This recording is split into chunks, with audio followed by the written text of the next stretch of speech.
La clé vraiment, hein, tout a changé quand j'ai compris que je m'épuisais pas parce que je donnais trop, je m'épuisais parce que c'était la seule façon que j'avais d'exister dans le lien.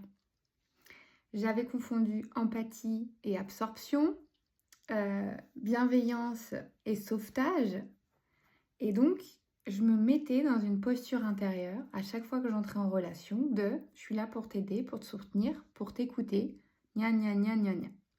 Et donc, la fatigue, ça a été l'opportunité d'aller rencontrer ce qui n'était plus vivant à l'intérieur de moi. Toutes mes relations étaient figées. J'étais toujours celle qui amenait quelque chose, qui allait secourir ou soutenir l'autre, et il n'y avait pas de réciprocité. Donc la relation, elle est figée, c'est pas vivant. Et c'est là où ça s'épuise. C'est que comprendre si tu rentres en relation de cette manière-là, si ça te parle ce que je te partage, c'est comprendre que la sécurité n'est pas l'absence de menace, c'est la présence de connexion.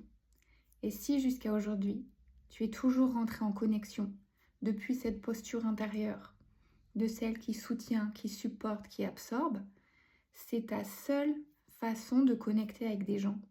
C'est pour ça que tu t'épuises. Et c'est exactement ce qu'on va revisiter dans Shift. C'est cette posture intérieure, ce lien à soi-même.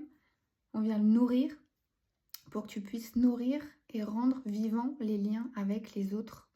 Et c'est même plus des relations, quoi. Tu as vraiment des belles connexions. Quand tu te connais profondément, tu sais ce que tu veux plus. Tu vois aussi les gens dans leur vérité. On passe à un autre niveau, en fait.